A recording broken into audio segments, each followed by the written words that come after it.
Well, that was the last home game of the season, and I mean, nothing happened really. I mean, lost 1-0 against West Brom. We had no shots on target. I mean, Taylor Thomas had his debut, which was nice to see. I thought he played pretty badly in the first half, but second half he seemed to have, he was decent. Went down with an injury, it seemed like. I'm tired or not, I don't know. He seemed to be blowing quite a bit, to be fair.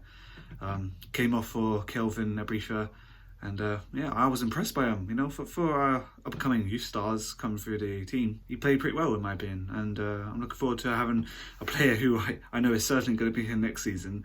Or that's never really certain that is. But yeah, I'm excited to see him play. Hopefully he starts the games really, because with no Ido next season, you would have to look to youth or obviously bring someone in. But I don't see that happening with our financial situations. West Brom, I mean, I guess just on the day they just outplayed us. I mean, all the way to half time, just before their goal, which was a mistake on our half really, it was destined to be a 0-0. I mean, nothing felt like it was going to happen. It didn't feel like there was going to be a good enough chance on either end to get a goal.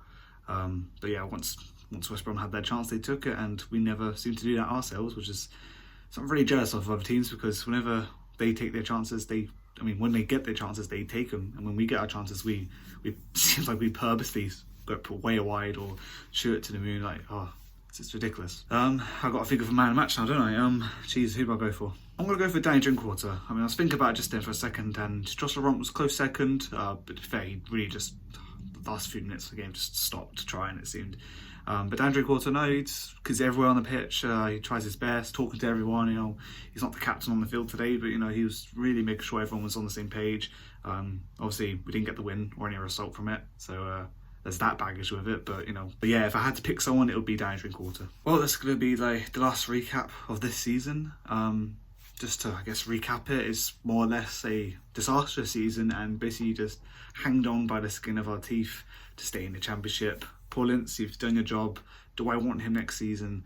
I really don't know, to be honest. I mean, I feel like these performances here and there, we play really well, and then we don't. It's too inconsistent. I don't really know what to say or think, which makes me feel inconsistent. So there we go. Once Abrifa did come on though, it did seem like we had a bit more step in ourselves, and God, it makes me think of other subs. And Jesus, why do we always sub so late? And we always make subs when we always concede. When we concede, it's like Ince goes, "Oh, I should probably make a sub now to make a difference." Like, do that before. Maybe do it without the consequence of having a goal being conceded. Like, if I see the time, it's always like 80th minute or so where we decide, okay, we'll just start getting players, get warmed up and get them on. Always Yakamete, always the last 10 minutes. Like, I can't think this can't be faith in Yakamete. I mean, he's one of our best players. For that in itself speaks millions really about him, and to have the manager not even start him, which makes sense for his injuries, but to put on so late in the game consistently now, it's just, I don't know what to think really. But that's been my thoughts. Lap appreciation after as well, it's alright, it was decent. It was nice to see Andy Yundum going to the crowd standing stuff right in front of me. Yeah, nice to see Tom McIntyre get involved a little bit. Apart from that, it's just standard. I mean a lap appreciation is just appreciation, man. We just clap them, they clap us, and what more do you want really for the season like this as well? No player of the season was announced though. I expected some kind of award. Like, didn't we have that a couple of seasons ago when we were allowed to go to the games, like individual, like the circle? We had Andy Rudimental winning one, and where's that? What happened?